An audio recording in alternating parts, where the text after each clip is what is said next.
This is 5 Live Formula One with Jenny Gow. Hello and welcome to qualifying. It's the Austrian Grand Prix. We're in Spielberg, nearly got that the wrong way around, and it's round 11 of the Formula One World Championship. We've already had a sprint race today. I love this new qualifying format and sprint format. Ben Edwards next to me, lead commentator for this weekend. Max Verstappen did win it. Obviously, he now has a 71-point lead in the championship, but there's challenges afoot.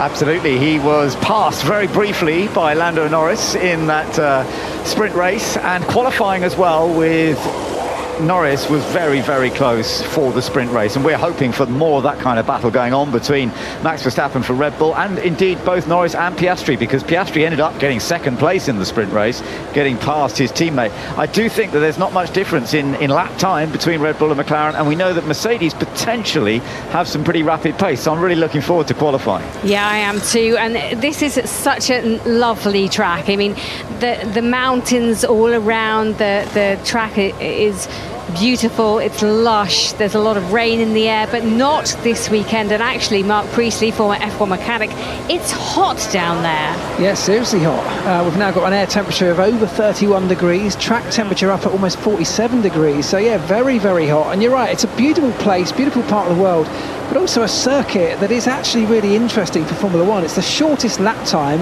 of all of the 24 rounds that we have on this longest ever calendar in Formula One. Not quite the shortest lap, but the shortest lap time. And that means that there are fewer and fewer opportunities than normal to make up places or to make mistakes. There are only actually really 7 proper corners around this circuit, so getting them all right is absolutely critical. Yeah, 4.3 kilometres long, 71 laps for tomorrow, and then they go quick as a flash around this circuit, and you've almost starting the next lap as they've finished one. And so this is going to be really crucial of no one missing out on the laps that they actually want to do. With 20 cars out there, it's going to be a squeeze. It is going to be a squeeze, you're absolutely right, because it's not a particularly long lap.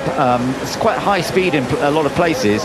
You've got to get the right space when you're out there, particularly in Q1. Once we're into Q2, we've lost 5, and then of course into Q3 we've only got the top 10. But Q1, where you've got all 20 cars potentially on the track at the same time trying to go quickest, that can get very, very tight. Yeah, it's a real part of the weekend that the teams and the drivers have to spend a considerable amount of energy and effort managing those gaps, and also, you know, informing the drivers when another car's coming through on a track that's coming into their space.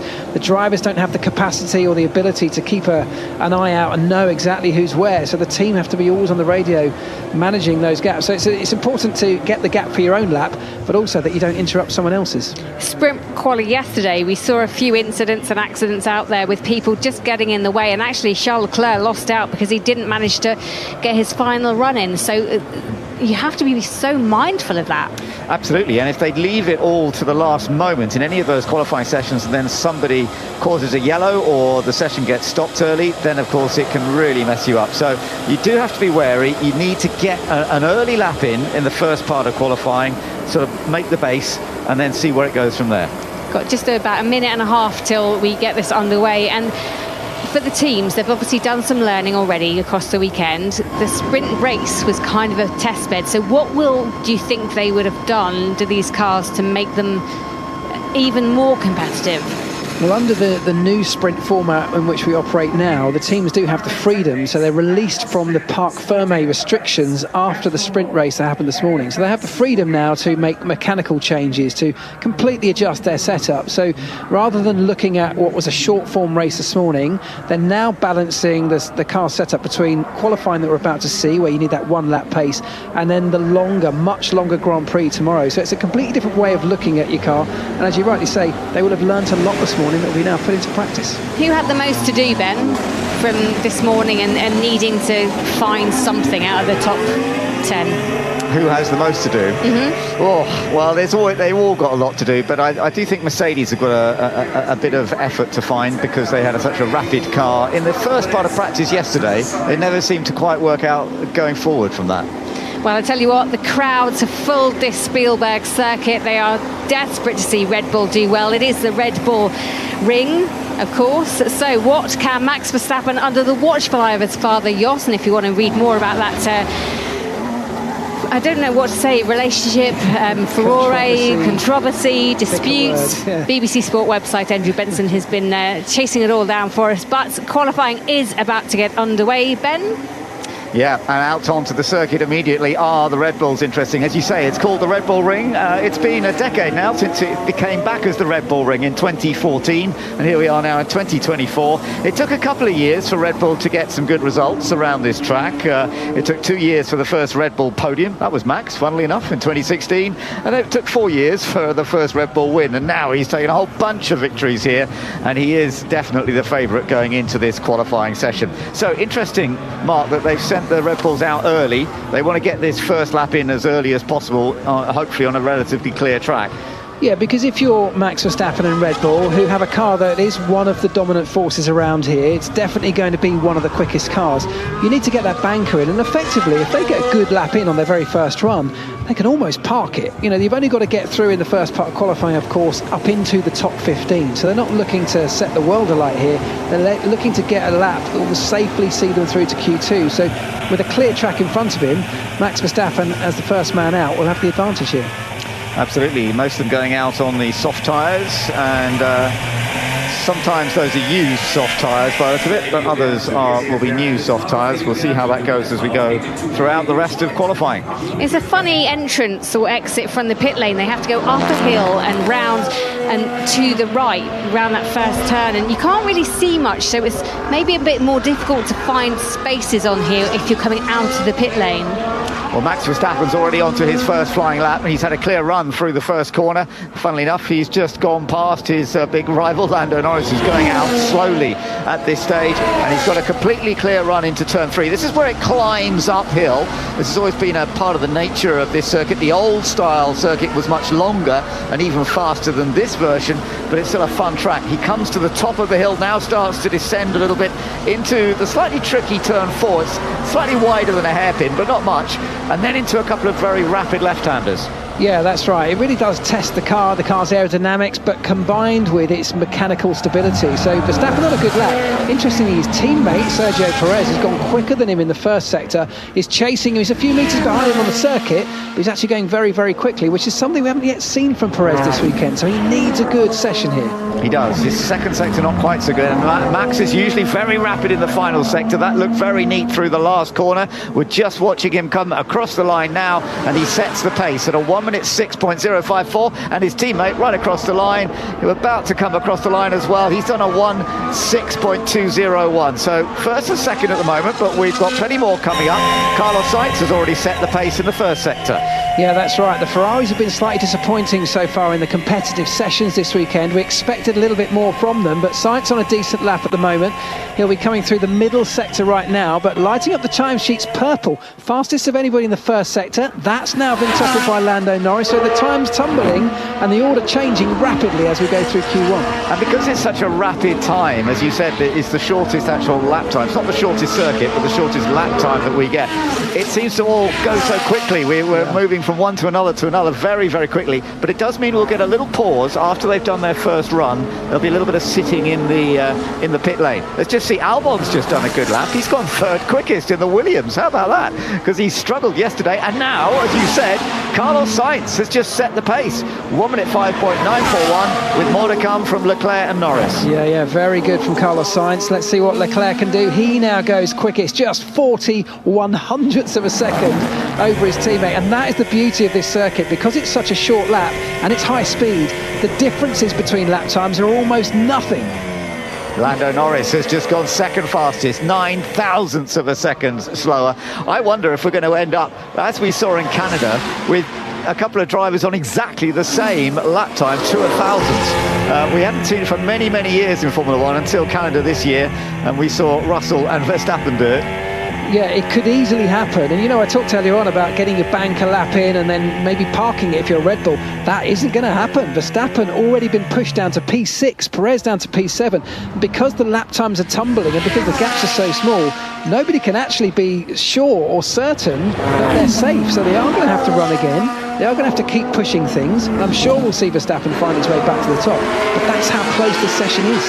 I agree with that, because the track is just getting quicker and quicker, because you're seeing people like Tsunoda pop up in the 4th. That is a demo for me, that the track is just getting quicker and quicker with every lap that everyone's doing out there. Yeah, look, Magnussen's just gone 7th. He's in between Verstappen and Perez, believe it or not. So the track's cleaning up more and more. That's right. So a lap that looked so good from Verstappen early on, now looking reasonably average as the times tumble. I suppose that's why timing is so important on this circuit. Not only is it short, but you have to be in exactly the right place at the right time, which can prove very difficult. Yeah, totally. And a little tiny bit of traffic stumbling across a car halfway around the lap, because the gaps between lap times are so small, can really ruin your position and drop you down the order considerably. We're a long way off what they actually did in sprint qualifying. I know it's a lot warmer now, but they did 4.6, 1 minute 4.6 to set the pole in sprint qualifying. We're over a second away from that at the moment, aren't we? Yeah, it's a lot. I mean, it will come down. Things will get quicker as they're also balancing risk, of course, in this section of the session, because no one can afford to push to the absolute limit. We're talking about, you're talking about not risking your car too much and only doing enough to get through. So we will see in Q3, I think, things really tumble and everyone on the absolute ragged edge. We've only got the Mercedes just coming out. They have not set a pace yet, so we've got both Lewis Hamilton and George Russell coming out a little later than everyone else. That's quite intriguing. It is interesting to see that they've used that gap to actually get some track advantage and just get a clear run. Just noting who has done their times on a new soft, because most of them have gone out there on new softs.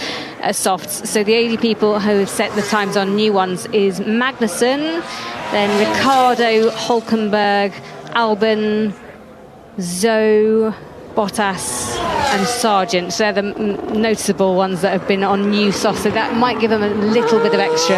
Yeah. Lewis Hamilton's on a good first sector, but Russell on an even better one. Russell's done the fastest first sector of anybody to this point. At this stage, we've got the top 10 covered by 0.36 of a second. This could be even closer once the two Mercedes set some laps in. Yeah, absolutely. And actually, they've got a reasonably clear track in front of them, because everyone else has gone out early. So slightly out of phase with each other. Everyone else now back in the pits, having that lull that you talked about earlier on, Ben. But George Russell is the man lighting up the timesheets. Very, very quick in the first sector, but his teammate also on a decent lap too. Yeah, he is on a good lap. Let's just see how this goes. He's chucking it around, tucking up a little bit of dust as well, as he was yesterday. Doesn't run wide out of the final corner with the new curbs that they've put in. And he goes 6th fastest. I think Russell is going to go a little further up than that. He qualified 4th for the sprint. He goes fastest outright. I want 105.6. So that was a great lap from George Russell. Yeah, a real sign of intent. And actually, that's a little bit more like what we thought we might get to see from Mercedes this weekend. The early signs in the practice session on Friday morning really were that Mercedes were the main contenders for this Grand Prix. They've been developing that car over the last couple of rounds. They've really unlocked some new performance and a new direction that they can develop in. And we're starting to see the fruits of that now. Tell you what, just looking at that car, the Mercedes, it looks like it's running so low. Sparks are flying all the time. It's dragging up so much dust as it does it. Is that just trying to put more and more downforce on it? Well, it is, and it's actually been one of the problems that Mercedes have had. They haven't been able to run the car as low as they want to. Most of the downforce and most of the performance from these cars with the underfloor aerodynamics comes from running the car as low as you can get away with. And when Mercedes have tried to do that, they've always come up against problems with ride and the porpoising and bouncing we've seen. Part of their new development direction has been to try and utilise aerodynamics as well as the mechanical side of what they can do to be able to run the car lower. So maybe that's exactly what we're seeing. So Max Verstappen is back out on track now on a set of new softs, but Carlos Sainz immediately already going quicker than him in the first sector. But Verstappen's on target here to beat George Russell. Russell is currently fastest from Leclerc, Norris and Piastri. Tsunoda, amazingly, currently 5th from Sainz and Hamilton, who's in 7th. Verstappen currently 8th, but he's about to jump up. So as he comes across the line, Max Verstappen does go fastest at 1 minute 5.336. Let's see whether Carlos Sainz can join him up there on the front. He goes across the line. Yes, he does. A 105.263 for Carlos Sainz. He now goes fastest by 73 thousandths. Nothing in it between those two, is there? Sainz first, Verstappen second, Russell third, but now 3/10 back. So look how quickly things are changing. The difference between old tyres or used tyres and new tyres is significant. It's at least 2.5 to 3/10. I think we saw it in practice yesterday and we're seeing it again now. So everyone now starting to do these fast new tyre runs. Leclerc pops one in third place, so not a lot between them. Not a lot, but it's Sainz who's quickest in the other Ferrari at this stage. We're listening on board with Fernando Alonso. The Aston Martin struggled a bit. He does go 6th quickest. That's better than we have seen so far this weekend. Lance Stroll at the moment is down at the bottom, but he's on a lap right now, so we will see Lance Stroll improving. Ocon's just gone up to 6th in the Alpine. Lance Stroll about to cross the line. Let's see where this puts him. From 20th, he goes 13th, so it's not particularly safe. And in the drop zone at the moment, we have Nico Hülkenberg, Alex Albon, both of the Saubers, nothing unusual there, I'm afraid, and Logan Sargent in the Williams. So both Williams, both Saubers, and the Haas of Hülkenberg at this stage. Ricciardo's just popped up. That's a good effort into 7th. Just going to say, a great lap from Daniel Ricciardo. He really slung all 3 sectors together, and it's popped him up into 7th. Just 4/10 off pole position as things stand, or 4/10 off the quickest lap in this session at least. So things are still getting quicker and quicker. So no one can be safe. No one can sit there and relax at this point. They've all got to be ready to go again. With 7 minutes left on the clock, I think we're going to see everybody have to come out for another run. I think you're right. Albon's just jumped up to 8th. His teammate, Sargent's done a better lap, but he's still in the drop zone, down in 17th position. We're just watching Kevin Magnussen jump up. He's up into 9th place. As you say, this is so unpredictable. You're going to have to be out at the right moment, Keep on the an eye right on tyres. Piastri. Keep an eye on Oscar Piastri on a very, very quick lap at the moment. Okay. Pops it right up, coming out the final corner, crosses the line, and he goes 2nd. Whoa. Very Fantastic. quick. And Lando Norris's teammate also on a flyer. So McLaren now putting in their laps on the new tyres, and we're seeing what they're capable of. Yeah, this is good stuff from McLaren. So at the moment it's a Ferrari, McLaren, Red Bull, top 3. But this could change again with Lando Norris coming into the final part of the lap. His teammate Oscar Piastri currently 2nd to Carlos Sainz. Oh, he almost ran wide out of the last corner, but kept it together. And he goes 4th. He's not as quick as Piastri this time. I think he actually lost quite a lot of time. I feel like he had to back off a little bit. He ran wide, ran out towards the curbs, and don't forget we talked about this gravel strip on the exit of those final corners. I think he was very close to touching that. So more time, I think, still in that McLaren of Lando Norris. We haven't quite yet seen the best of it. Just seeing a replay of Hamilton, and I'm intrigued because he's in the drop zone now, Lewis Hamilton. So he had a little bit of a rear lock-up by the look of it. That was a bit of a strange one. Really strange one.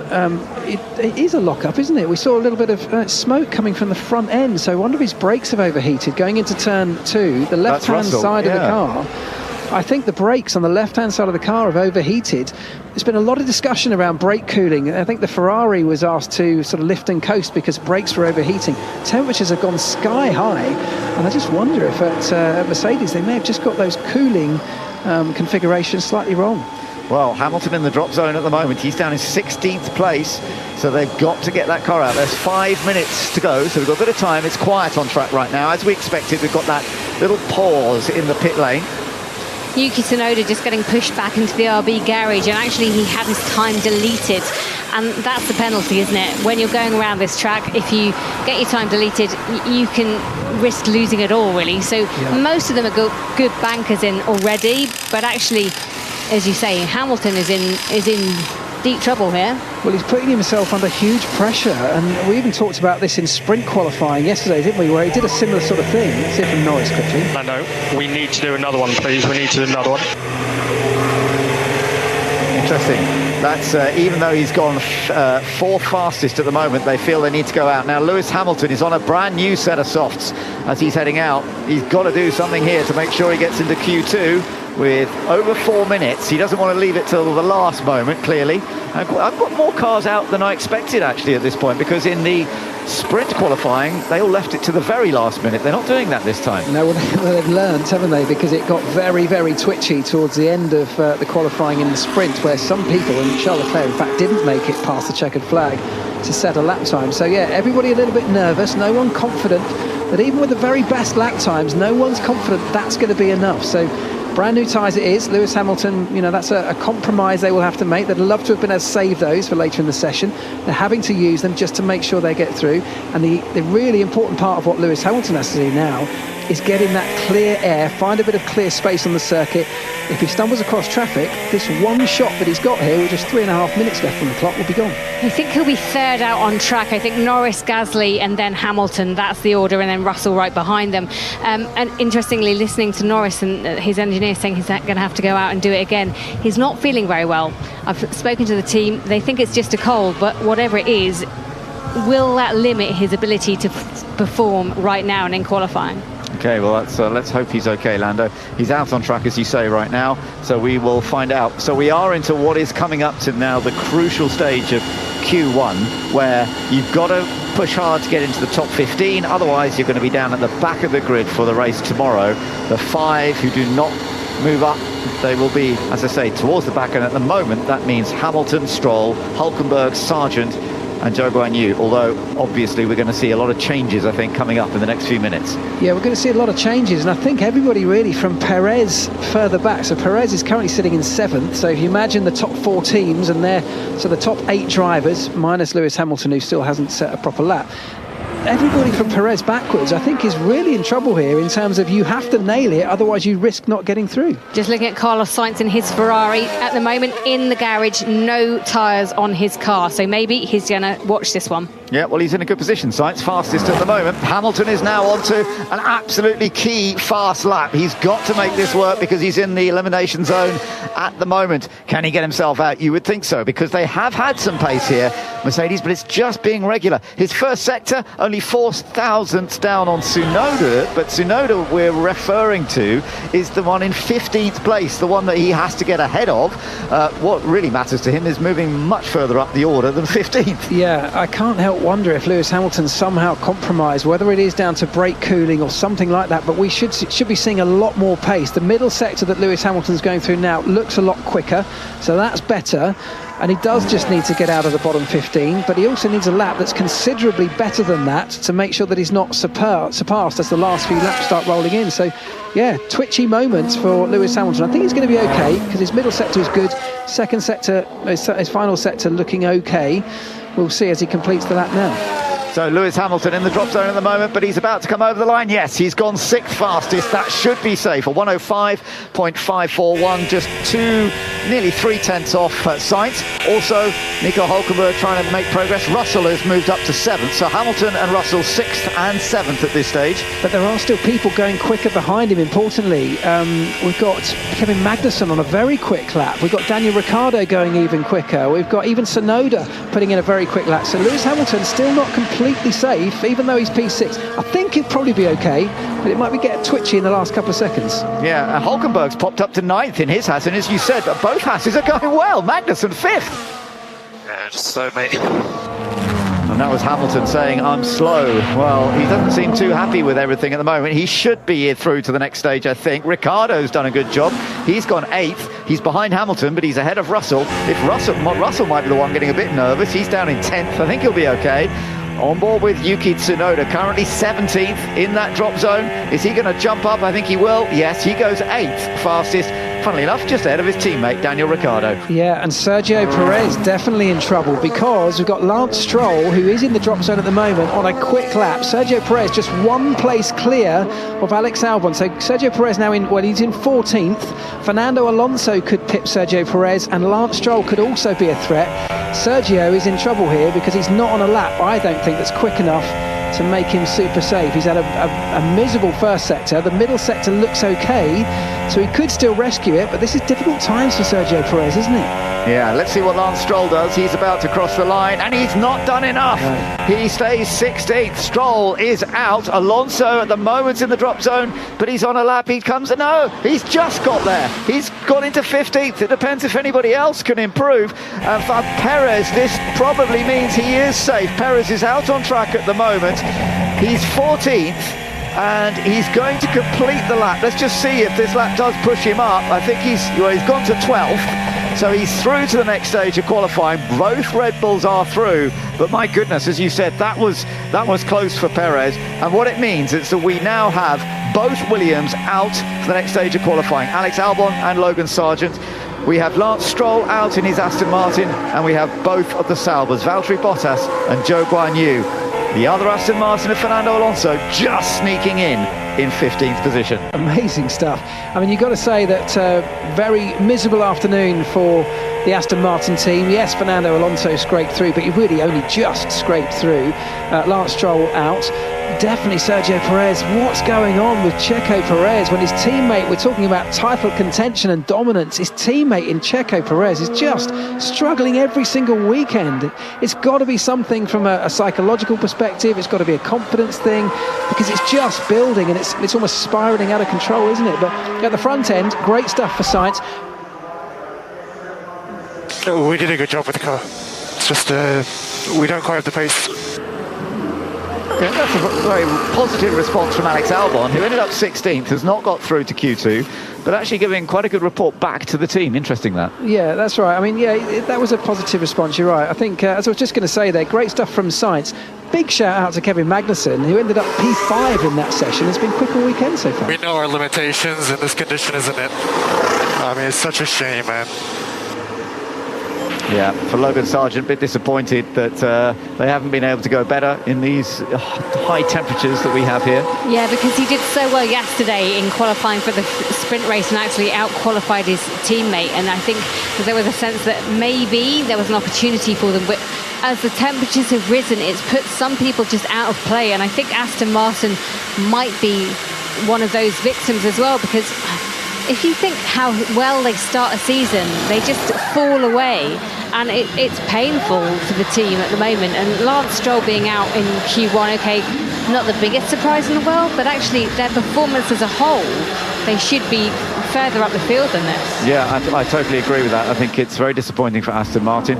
We're just seeing a replay of Sergio Perez, who was running right out to the very edge of the track, but nobody's being done for track limits because they've set up the track in a very effective way by putting gravel on the outside of the key corners, the last two corners in particular, that has actually prevented the drivers from running too wide generally. So that's good news. There's a message just popped up that a number of drivers are being investigated after the session for failing to follow the race director's instructions, which is a vague criticism. It could be any of the race director's instructions, so I don't actually know what it is yet, but Perez is one of those. Yeah, I think it might be running a bit wide because obviously they've been told not to do it. They've put the gravel traps down to deter them from doing it, but Hülkenberg will also be investigated after the session for a pit lane incident as well. So yeah, there's a number of people out there who have got like a little black note next to their names, but I don't think when we see those, nothing normally occurs after it, but the Hülkenberg one might be a different matter. Let's bring in our F1 correspondent, Andrew Benson. What are your thoughts, Andrew? Hi Ben, so just on that race director's instructions things, 99% of the time that's to do with the minimum lap time. It's to do with they're only allowed to go a certain speed and not any slower on the out laps and in laps, and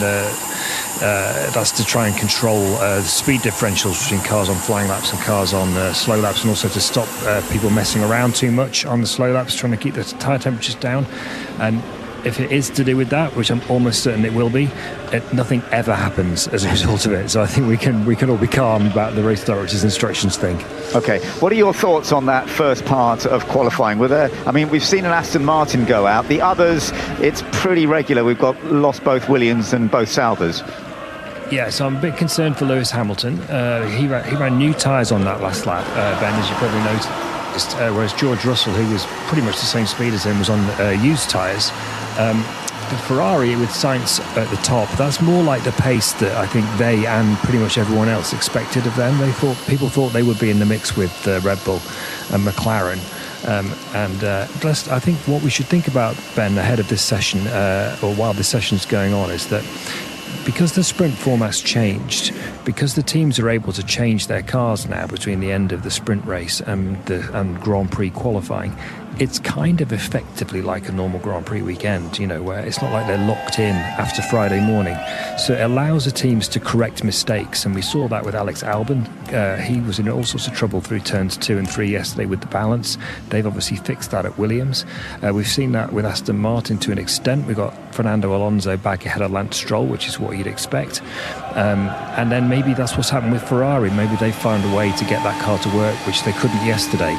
So I think it's actually set up really nicely for a good battle between the top 4 teams at the moment. Great, thank you, Andrew. And yes, I do agree with you, Mark. We were talking about this a little bit. The fact that you can actually make some modifications to the car after the sprint race on Saturday morning, before you get into qualifying for the actual Grand Prix. And as Andrew was saying there, it does look as though teams are using that space very effectively, doesn't it? Yeah, and because we only have the one single practice session on a sprint weekend, which happens on a Friday morning, much of that focus tends to be on the sort of single lap pace for qualifying.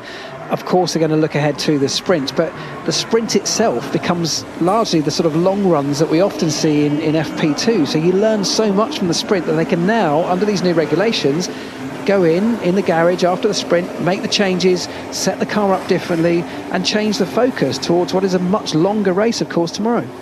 Car's getting ready and indeed coming out already for Q2. I'm just quite intrigued by what Carlos Sainz was able to do in his Ferrari. They have obviously made changes to that car, and he was able to go out there and set the fastest time. So let's see what they can do. Can they put any sort of threat to everyone else out there?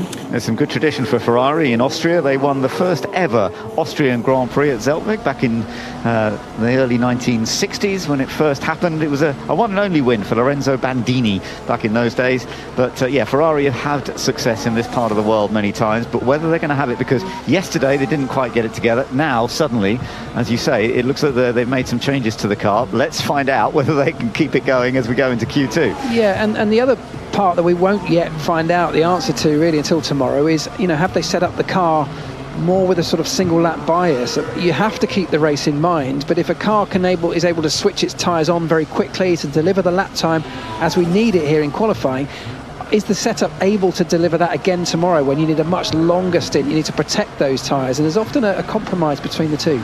Yeah, I totally agree. But let's see what happens as we go into Q2 now, and which drivers are going to be at the top. Max Verstappen is looking as determined as ever, but he's definitely got a bit of a threat on his hands to try and take yet another pole position. Remember, actually, we've had 4 different pole sitters in the last 4 actual Grand Prix, including the sprint races, but for the actual Grand Prix, 4 different pole sitters in recent times. So that's fun. It's been so nice to see. It really has. I'm just intrigued by the way that these drivers are going out and the teams are approaching this session. There's only 4 that are actually out. They're the Alpines and the 2 Ferraris, and we've talked about getting clear space, doing an ideal lap as Carlos Sainz just about starts his lap. It's just fascinating to see how they're trying to do this. Yeah, because things will sort of ramp up. There's more rubber going down, of course, with every lap, and in theory this generates more and more, quicker lap time as the session goes on. But you do have to balance that with not getting caught out towards the end. We've only got 15 cars in this session, of course, not the full 20 we had in Q1, so a little bit less of an issue for traffic, but it's still an issue, and so they will have to be very mindful of that. They're always looking at the gaps. They've got a driver tracker that shows you exactly where everyone is on the circuit, and they can figure out which gap they want to drop their car into. It's all meticulously measured and carefully thought out. Having said all that, we still see people getting it wrong at times, don't we? Easily done, yeah. We're riding with Carlos Sainz at the moment, putting together a pretty effective lap at this stage. He's now about 2/3 of the way around the circuit, using good amounts of track width without running too wide, and he's about to head into the final 2 corners. So he was quickest in that first part of qualifying. Now he's trying to put together an initial fast lap, and let's just see as he comes over the line. Yeah, it's not actually the fastest. It's Leclerc actually has just gone even quicker. He's just come over the line. But Ocon and Gasly have both put some good laps together in the Alpine, so that's interesting. Yeah, didn't see what happened to Carlos Sainz there, because it looked like he was on certainly from the early part of the lap, he was on a bit of a flyer, and it tailed away massively, and it was Leclerc who delivered in the second half of the lap, which enabled him to supersede his teammate. But something definitely up, I'm sure, with Carlos Sainz, because there's no way, with the best wood in the world, that 2 Alpines should be ahead of a Ferrari in the hands of Sainz. So I suspect he came up against some kind of issue. I think maybe using used tyres on the Ferraris at this stage potentially is why they have not been quite so quick, and we'll get a bit of a clearer view as we go through the second part of Q2. Leclerc currently fastest at the moment from Ocon and Gasly. Sainz in 4th, but getting a lot more cars now about to come out onto the track as well. Yeah, 11 minutes left on the clock, and they're all queuing in the pit lane because, as Andrew said, there is a sort of maximum lap time you're allowed to do within the race director's notes. Here's Sainz. I picked up a little pound signal now. Okay. There you go. So that's perhaps explains some of that issue. And he's talking about bouncing, this phenomenon where the car bounces along the bumps with it running so close to the ground. You get this aerodynamic phenomenon where the car just pops up and down. We've all heard the term porpoising, as it was often called a couple of years ago. That's what he's suffering. So a little tweak, although he can't change anything mechanical because they are in Parc Fermé now. It may be something that they can do with things like tyre pressures, a little bit of front wing flap angle change, something like that. But yeah, not an ideal start to the session for Sainz. Interesting, Verstappen has positioned himself in the clear air and will be the first one to set a lap under this rotation of cars. Okay, and we're actually riding with him at the moment. We can hear the power from Verstappen's car, and we've got a chance to watch quite clearly how it's going to go for him into turn one, where we have seen a little bit of oversteer in the past, but that was actually a very clean turn one. Yeah, that was decent. Went through there very nicely. It's all about, you know, compromising some corners to maximise others when it comes to your setup of the car.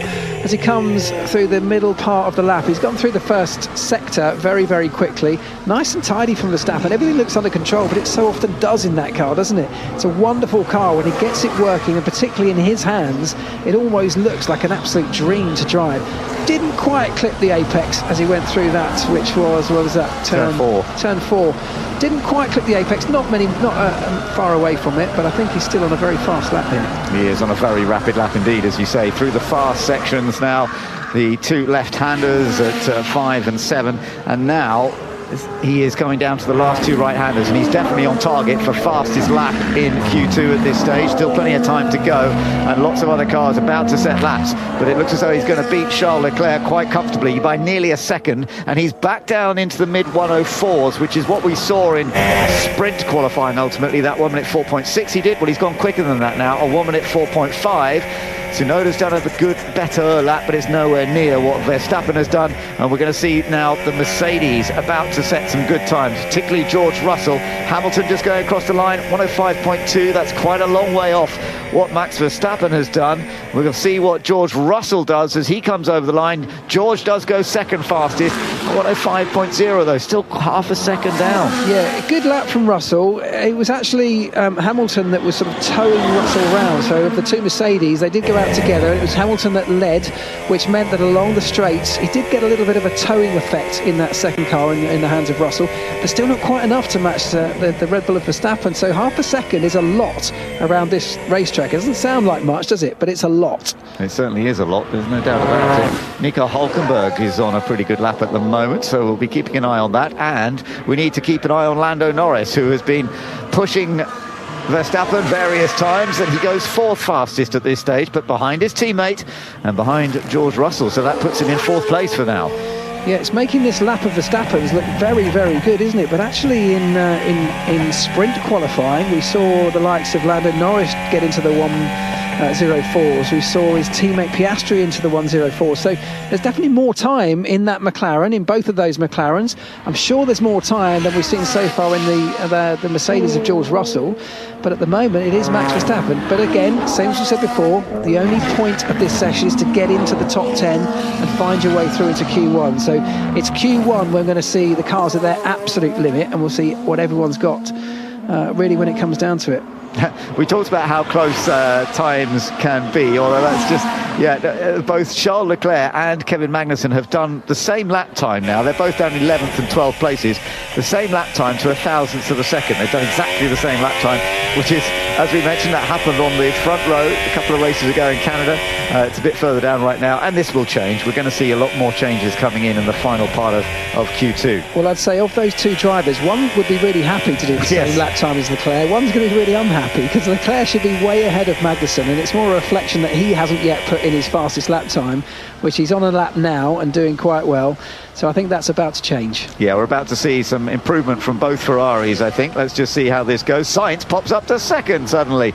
So again, he's still not in the 1 minute 4s. Nobody is in the 1 minute 4s except for Max Verstappen, who is quickest so far. And Charles Leclerc is now also trying to improve. Pierre Gasly's done a better lap into the top 10, so that's taken him out of the elimination zone briefly. We'll see if that holds on or not. and across the line goes Charles Leclerc. He goes 6th fastest, several places down from his teammate Carlos Sainz. So it's currently Verstappen fastest, Sainz second, Russell third, then the two McLarens of Piastri and Norris. Then we've got Leclerc, Perez and Hamilton down in 8th. If you look at the teammates, and let's look at Leclerc, Perez and Hamilton compared to their own teammates, none of those guys really looking comfortable yet. Would expect to see Hamilton much further up. We've heard him talking about on the radio that it just feels slow. Perez, we know, has been struggling. He's against one of the best teammates in the business. Leclerc, though, I'd have expected a lot more. His teammates up in 2nd, Leclerc down in 6th. Just looking at Hulkenberg, he's currently in P13, but he's failed to follow the race director's notes again, coming out of his garage into the pit lane. And I think if you're not over the line, you have to stay behind the whole row and gaggle of cars going out, whereas his mechanic actually said, go here. Nearly crashed in 7 and 10. Yeah, I know, mate. That was Fernando Alonso just referring, and we're just seeing a bit of a replay. It was particularly 7, he had a big wobble.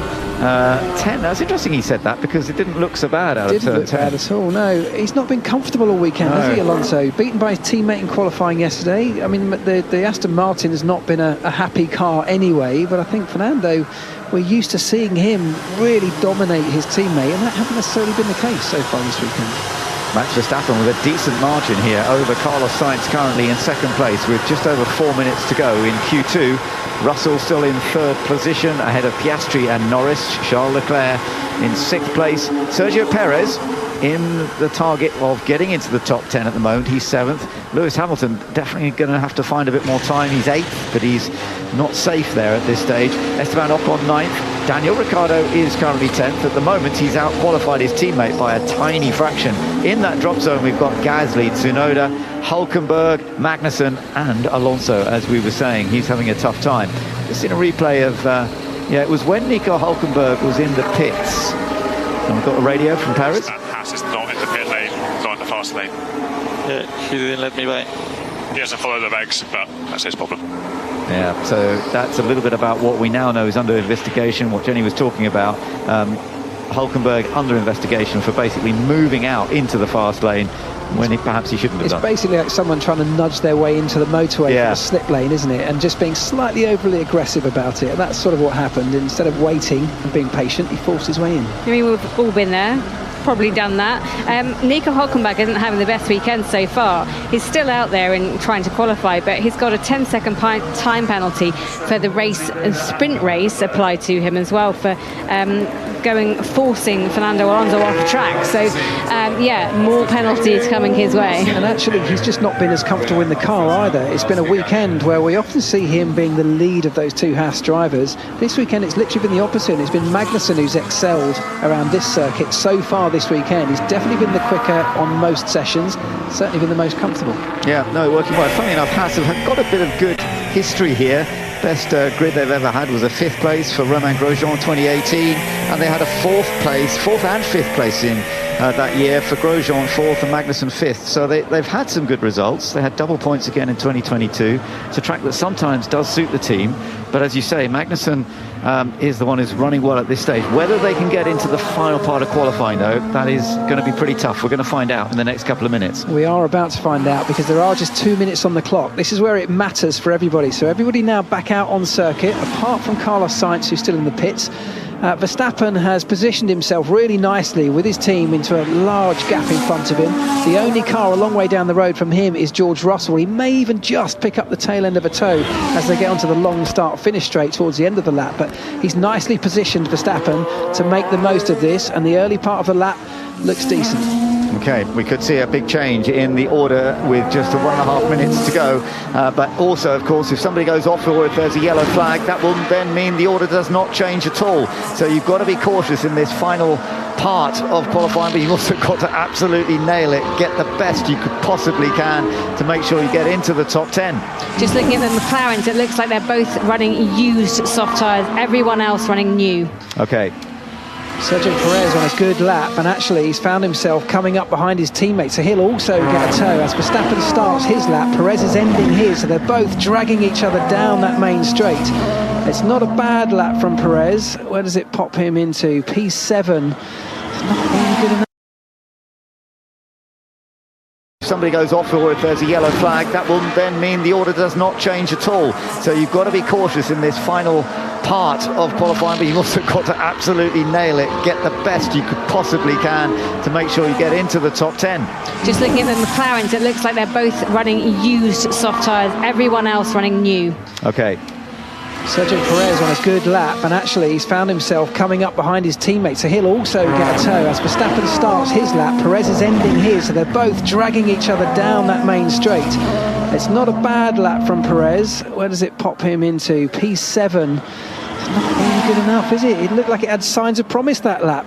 Purple signs halfway through on our timing screens, but it didn't manage to hold on to it. Well, let's see. Lewis Hamilton is about to complete a lap, currently in 8th position, and he now goes up into 3rd, so he's safe. He is definitely through to the next stage. Still hasn't got into the 1-minute 4s that Max Verstappen has already done. No one else has got in there yet.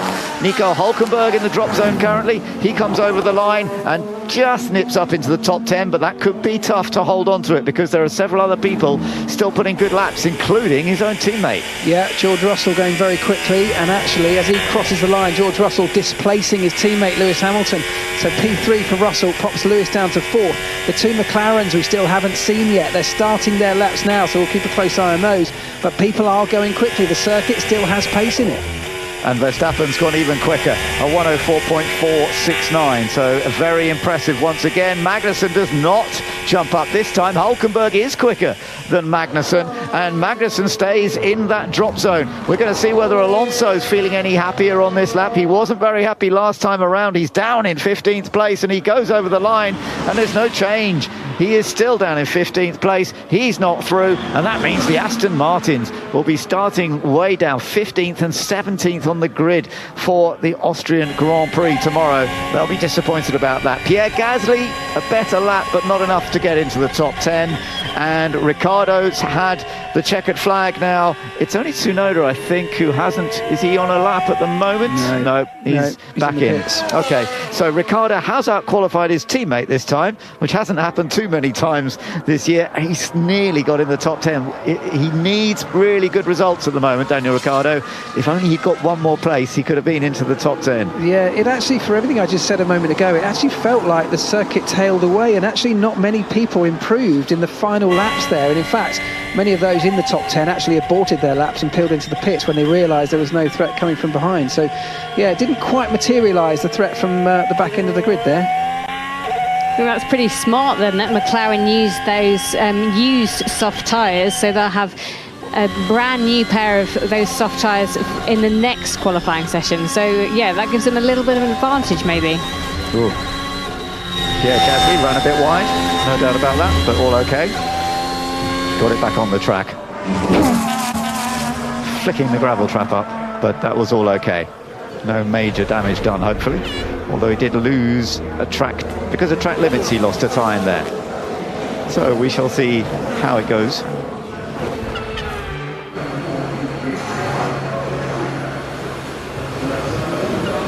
Max Verstappen fastest in Q2. We're about to go into the top 10 shootout for the Grand Prix. Verstappen's been showing tremendous pace once again. Carlos Sainz rapid, and then the two Mercedes of George Russell and Lewis Hamilton. But we are expecting some possible changes in that fight for the top 10 shootout. Max is definitely on target for pole.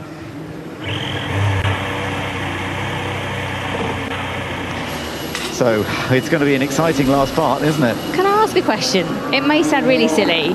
I've watched everything that we've done so far this weekend. Where has this time come from, Verstappen? It's phenomenal. Yeah, it's a good question, and I don't know the answer. It's not that it's the lap time is so far out of the blue, because we saw people doing times like this yesterday, but he's by far the only driver today that's been able to replicate that. So, you know, we talk about changing the car in terms of setup ahead of, you know, post-sprint and ahead of qualifying in the race. Has Max got a car that's favouring qualifying? Does he really value that pole position, and is that going to cost him potentially, or at least open opportunities for others tomorrow? Are the likes of Lando Norris set up more from a race perspective, where they're going to look after their tyres, and maybe during a long Grand Prix that might come back to favour them? So still a long way to go, and as I said before, not everyone's pushing to the absolute limit. You're at 99% in Q2. In Q3, this is where I'm about to get the whole lot on the table. Bit of data coming out showing that it's in every sector that he's got a gain over Carlos Sainz. So sector 1, sector 2 and sector 3, a little less in sector 1 than the others, but it's very even across the whole lap. It's not like he's got dominance in one particular part of the lap, it's across the whole lap. It rings true of the whole season, doesn't it? And last year and the year before that. He's just so supreme as the marshals just have a look at the track and just try and get some of that gravel away. And they're actually using a leaf blower, which if you've ever used at home, you'll know it does half of the job, but leaves a little bit to be desired. I vote for the man using the broom, personally. I think it's a more effective model. Also a stone a lot heavier than a leaf. Yes, that's true. We saw another pairing set the same lap times again to the thousands. This time it was Sainz and Russell. They both did a 1:05.016, so they were both effectively second to Max Verstappen. They did exactly the same lap time, and I am fascinated to see what the difference in the top 10 is going to be, except that Max seems to have this extra edge.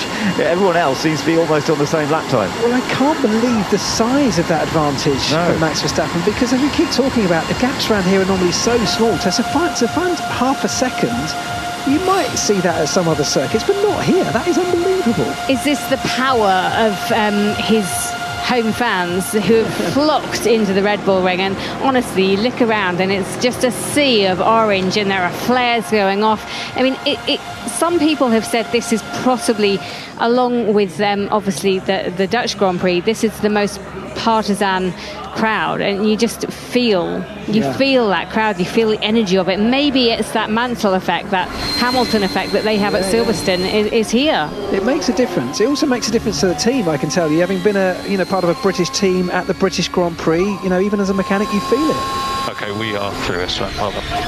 Yes! That's a rather lovely reaction from Esteban Ocon when he was told that he got through into the top 10. Lovely to hear that. He did very well out qualifying his teammate Pierre Gasly. Alonso? Yeah, not for me. It's good effort anyway, trying something different. Fernando, he says they tried something else, but didn't really work, and it has not gone well for Aston Martin, I'm afraid. So a complete contrast between the delight for Ocon and the disappointment for Alonso. Yeah, I mean, this is the bit that I'm really excited about now. Q3, only the top 10 on track, so the space issues that we had in the early part of qualifying, not quite to the same level. Finding that gap becomes a little bit easier. It is going to be the brand new tyres is where we're going to get the biggest and the best lap time from, and we're going to see everything. We're going to see everything out on the table, people taking the biggest risks here. I think the likes of Leclerc we haven't seen the best of. He was on a quick lap but aborted it because he knew he was safe at the end of Q2, so what more can he bring to the table? I think Lando Norris, we know he can do better than currently sitting in 6th, so we just haven't seen the best of everybody. This is where it is though, because no one can afford to do anything other than their best in Q3, and we're about to witness it. I think it could be exciting. I think Hülkenberg and Ocon getting through into the final shootout is really impressive in them. They aren't having the best of seasons. Hülkenberg is already confirmed to go to Sauber for next year and that Audi seat, which is good for him. But Ocon, where do we think he's going? Maybe to Haas in that spare seat, in the empty seat, and that he's vacating. So for Ocon to get through and beat his teammate as well, I think psychologically, I think that's a really good move from him. And it'll be interesting to see where Perez can fit in ahead of them, if he can. It's a very good point. We will be finding that out very, very soon. Both McLarens are in the top 10, of course, both Mercedes, both Red Bulls. And then you've got that little split, as you say, between Alpine and Haas. They haven't shared with their teammates getting into the top 10. They've managed to do it one at a time, Hülkenberg and Ocon. But everybody now beginning to build up. Still these pretty high temperatures here, and everybody, all the teams, trying to work out how to get the best out of these tyres, what that outlap needs to be, how quick you go out before you really go for it. Just looking at that gap that Verstappen seems to have over everyone else at the moment, hopefully not in the future, but let's see. Do you think they're just managing that cooling and the temperatures better maybe than the other teams at the moment? Because they do seem to get on top of those sorts of problems quite well. I mean, they seem to do everything well, don't they, at Red Bull? That's true. That's been part of the what problem. am I saying here? That's been part of everybody's problem over the last couple of years, is that they do everything well, from strategy to pit stops to the driving of the car in the hands of Max Verstappen and pretty much everything else. It's a high bar, and hats off to them. They've done an incredible job.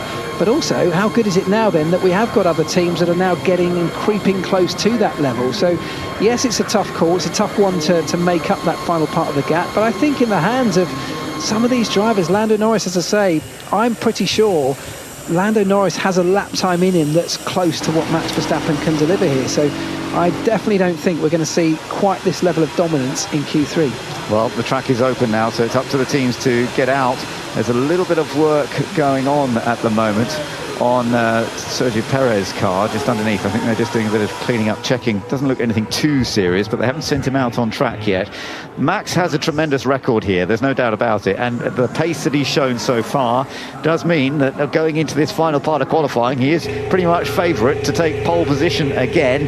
Can he take his 5th consecutive pole position here in Austria? It's looking quite possibly at this stage. No one else has had more than 3 pole positions as a driver here in Austria together. He's had 4 already. Now he's looking for his 5th today. Lando Norris just about to go out onto the circuit.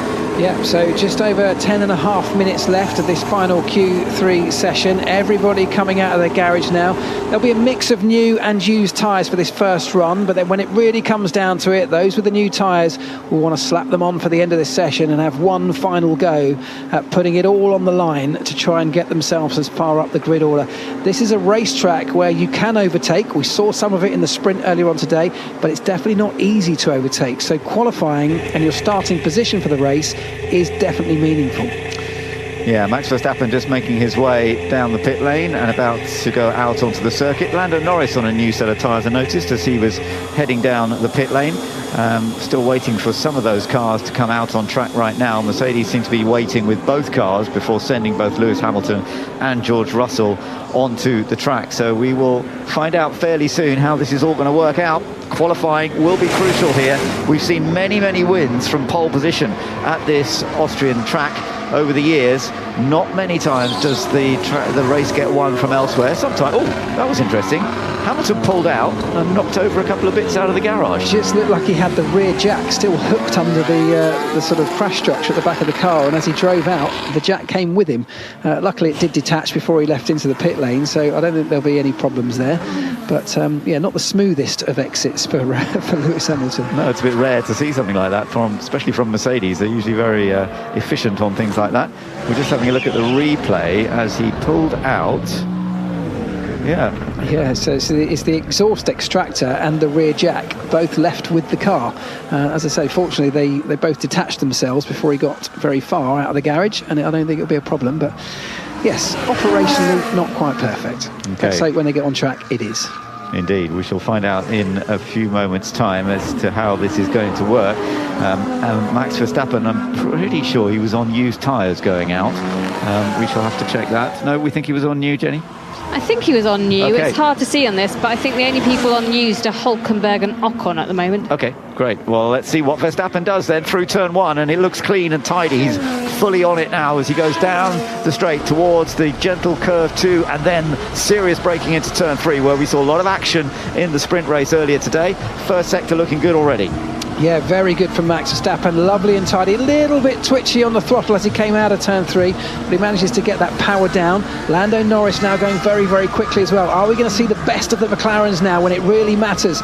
Verstappen goes through turn 4 again, nice and tidy, runs out right to the gravel track, but not into it, and things looking very good. But this is going to be a real close battle between Norris and Verstappen in the early part of this Q3 session. Yeah, and that's what we're getting used to, isn't it? The battle between Verstappen and Norris, as Verstappen has done a very good second sector, as you say, and we're going to get a chance to watch him now into the last 2 corners. This is where you need to be very neat, tidy, not running too wide, perfect through the penultimate corner and through the last corner. He doesn't run too wide. He's absolutely flat out. Let's see what kind of lap time he does. He's across the line, 104.426. That is the fastest from Norris, who comes across the line, 104.787. So it's closer than it was in the previous session, but it's once again Max Verstappen who's showing that ultimate pace. We're about to see Charles Leclerc come over the line for Ferrari. He goes third quickest, with Piastri pushed down to fourth. Carlos Sainz is currently fifth fastest. Hamilton still pushing. We'll see whether he's going to be able to do this. Down towards the last couple of corners. Oh, looked as though he was really attacking into that first part of the last two. A little bit of twitching going on. Not ideal for Lewis as he comes across the line and he goes fifth fastest.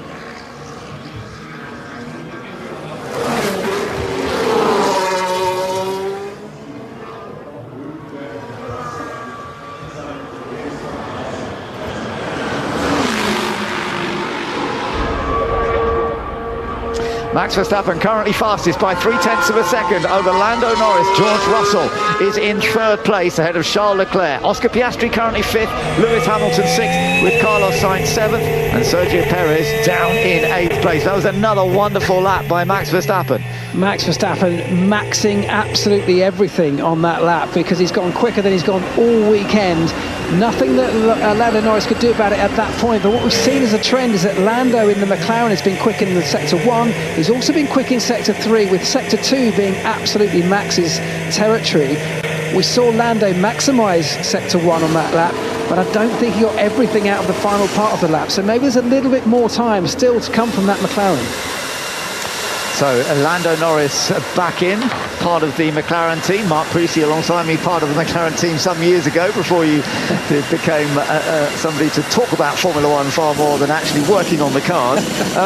Mark, we've got only just over 5 minutes to go in this session, and they've now, some of them have run new tyres, some of them were on old tyres. When they go out for the final run, it's likely they're all going to be on new tyres, and it'll be the last blast. But it does look to me as though it's going to be tough for anyone to beat Verstappen. He's on tremendous form here. I hate to say it, but I think you might be right here. You know, fans at home will be thinking, is this going to be another Max Verstappen walkover? I would have never said that all weekend long.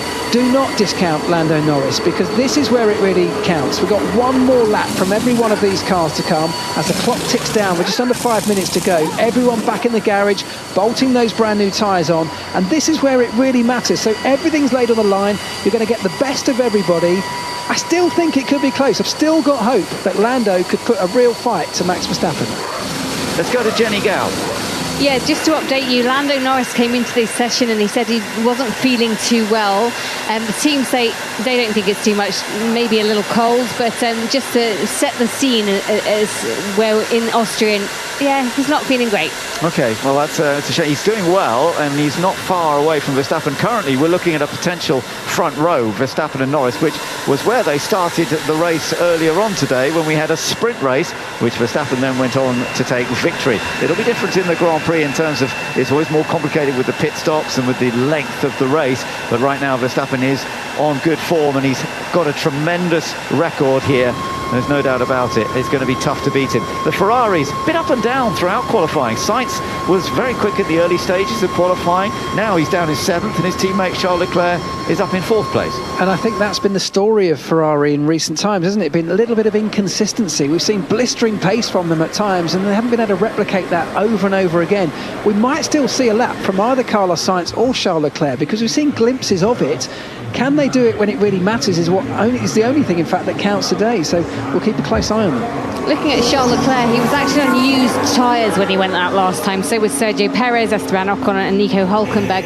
But to manage fourth, Leclerc, on those used tyres, it says that he does have form out there. He might be able to do a lot better on the new tyres. Okay, well, we're seeing some pretty shiny tyres on most cars coming out as they come down the pit lane now. So most of them are on fresh tyres for the final run, which could well determine the final lineup for the top 10 on the grid. We know that those that have not made it into the top 10 means that Daniel Ricciardo will start 11th on the grid, with Kevin Magnussen in 12th, Pierre Gasly, Yuki Tsunoda, Fernando Alonso quite a long way down.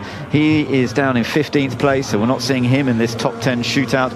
Alex Albon, Lance Stroll, Valtteri Bottas, Logan Sargent, and Zhou Guanyu. They're the others who are not part of this top 10 shootout, but we are now going into the final stage with an absolutely massive crowd in all these very high grandstands with wonderful views on a sunny day over the hills here in Austria. It's a lovely opportunity to watch, and so many of them are Max Verstappen fans. They're just getting more and more excited. Yeah, it's a beautiful scene and the atmosphere is fantastic, and this is it. This is the moment. We've got 2 minutes on the clock. Everybody now rolling out of the garage on those fresh tyres. They'll go round slowly once, just getting the tyres up to the right temperature, making sure that brake temperatures are well within their window, creating a gap for themselves so that they don't come across traffic over what is the shortest lap in terms of lap time across the entire season, meaning that the gaps between those lap times end up being incredibly small. And yet at the moment we've got Max Verstappen, who no one has been able to get within 3 or even 4 tenths of at times this afternoon. So can Lando Norris in that McLaren do something about that? He's probably the closest contender, and this is his moment. Yeah, he's going to have to make it work, but you're right, the percentage-wise, in terms of the lap time difference between Verstappen and the others, is one of the higher ones we've seen this year. Right, they are now going on to their laps, and Max Verstappen already going rapidly, whereas Lando Norris is just building up and flooring it as he comes out of the last corner to go cross the line and start the timing system. Verstappen going quicker in the first sector, but not the fastest of all so far,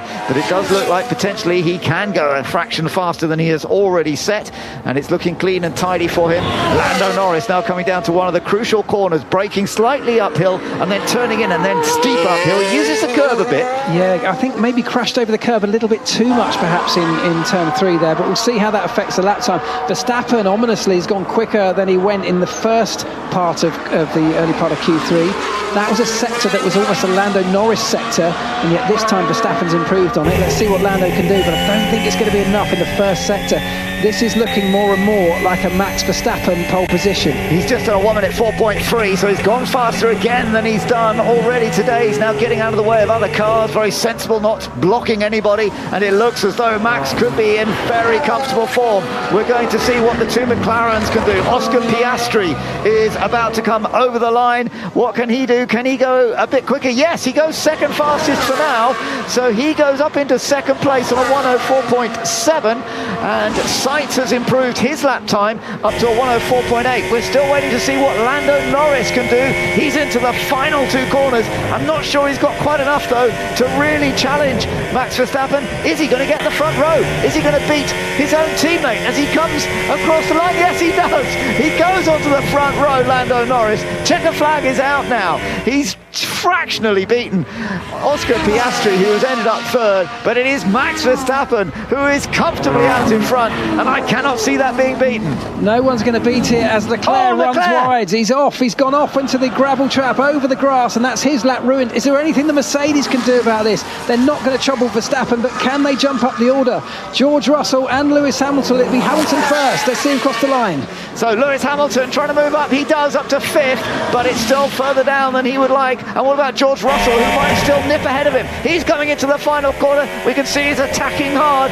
He's trying to move up from 6th place. Over the line he goes 4th. So he will start 4th. Ironically, it's the same as where he qualified for the sprint race. Same for Hamilton. He's down in 6th place. And our top 3 places are the same as they were for the sprint race as well. But this time Max has got an even bigger gap. Fantastic performance. His 40th career pole position. His 5th consecutive pole position in Austria. His 8th pole of this season out of 11 races. My goodness, they are in dominant form, Red Bull, and although we thought they were going to be under a bit more threat, it didn't quite happen. He's done it. Mate, that was mighty, absolutely mighty. Oh, fire, that qualifying car was really, really strong, guys. Nice again, really, really good. Oh, and Oscar Piastri's just lost his time. He's been deleted for track limits, which means Piastri's been pushed down the order. That means that Russell has come up to 3rd, Carlos Sainz 4th, and Lewis Hamilton now in 5th place. Back to you, Katie.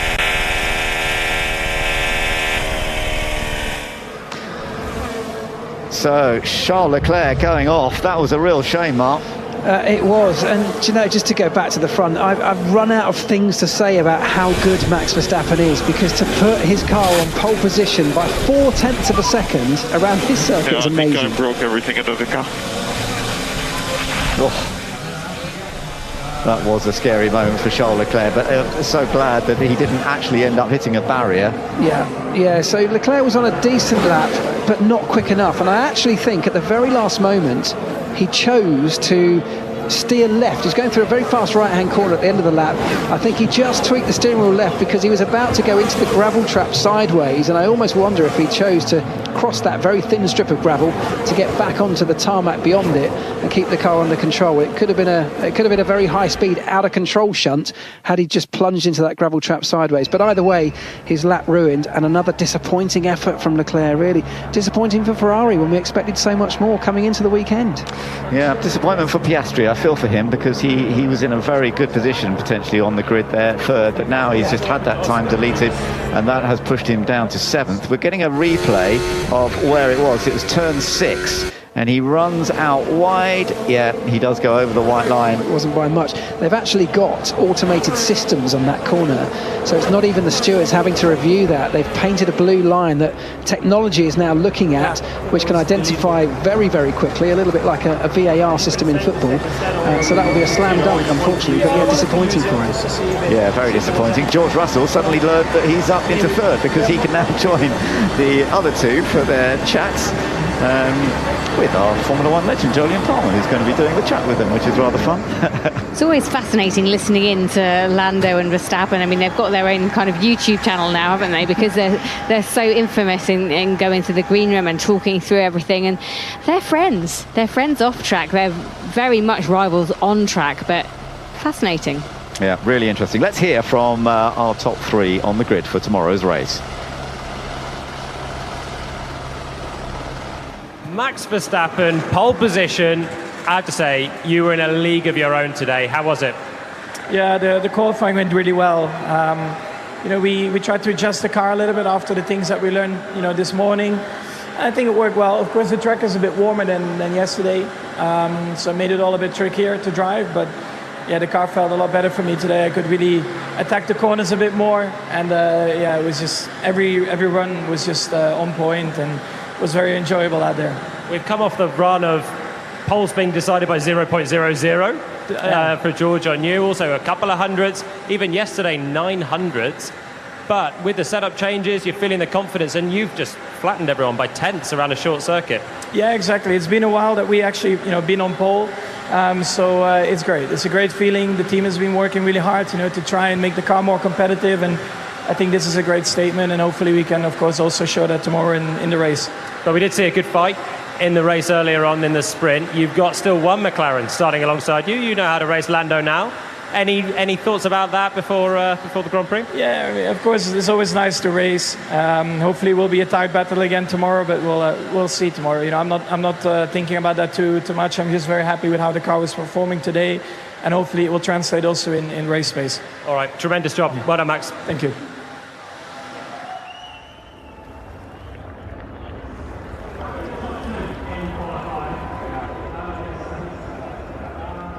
No, good quality. I think as much as we could do today. Max was, like you said, a league of his own. Clearly much quicker than what we had, so I'm happy. Tricky conditions, felt a bit more difficult than it was yesterday, a lot closer, so more difficult to get the laps in and to kind of perfect the laps, but was good enough, and I'll take it. And in terms of the race, you've had a dress rehearsal now. Started second, Max was on pole. You had a lovely fight earlier on. Are you thinking in a longer race, the Grand Prix distance, it might help a little bit? I mean, it's tough. When you look at the pace today, it's clear that we're going to have to give it a lot. We're going to need something extra to kind of go our way in order to beat the pace of Max and the Red Bull. So I'll try. I'll do a better job than I did this morning, that's for sure. I'm excited. I look forward to it, and it's a long race. Many things can happen, and normally we're better in the races than we are in qualifying. So let's see. All right, well done, Lando. Cheers. Hopefully you can give us a great race. Thank you.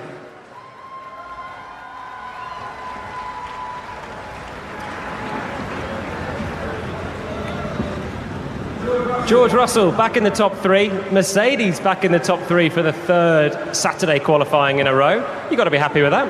Yeah, absolutely. The car's feeling really great at the moment. Obviously, the team have worked so hard bringing these upgrades, and it feels like we've got a real fight on our hands, especially with Ferrari. I think we're still a little bit behind McLaren, and Max and Red Bull were flying today, but it's definitely going in the right direction for us. It didn't look like the easiest sprint for you and the team. You were not far away from the Ferraris, but missing a little bit compared to the top two. You seem more competitive in this session. Did you change much on the car?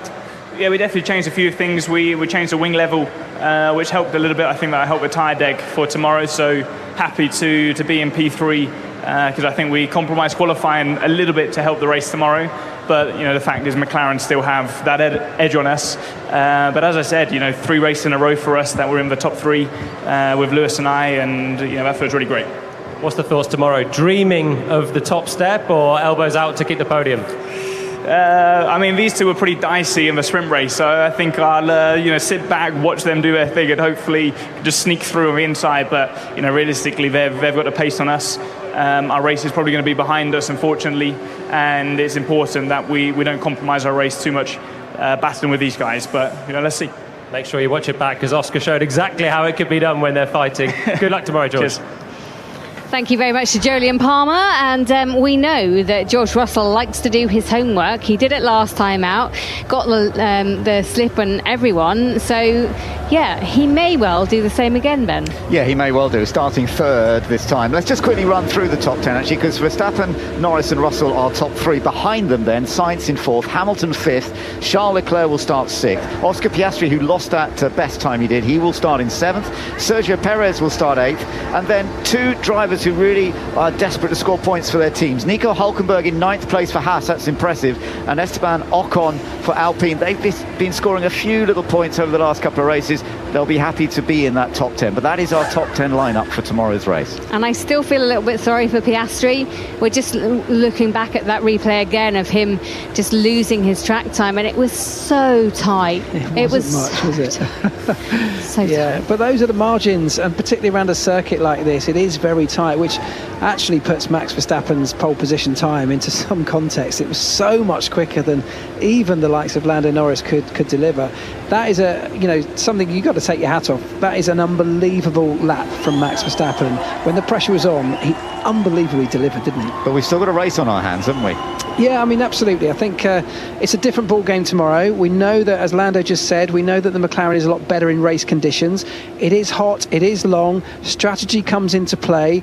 And actually, if you think about Red Bull versus McLaren, it's a shame actually that Piastri had that lap time taken away, because he drops away from his teammate, which would have been a really good tool for McLaren to be able to use against Red Bull. But look, I think there's all to play for. I still think George Russell and Carlos Sainz can have a good battle, and I think Lando is not done yet. He's still got eyes on getting up to that top prize tomorrow. And 4 different teams in those top 4 positions. It's been a long time since we've had this competitive rivalry in the top 10, and it's great to see, isn't it? Well, it feels like Formula One's in a great place, and I know you can look at what we've just seen and say, well, it's another dominating performance from Max. It's almost, normal service resumed, but it doesn't really tell the full picture, does it? Because it was a great lap. We should take our hats off and applaud what Max Verstappen did today, but actually the picture of Formula One, the big picture, is much closer than that. It is, and actually, of course, it's been a few races since he's had a pole, even though he's had many, many here. The last few races of Spain and Canada and Monaco, he has not had pole, so he's back up front once again.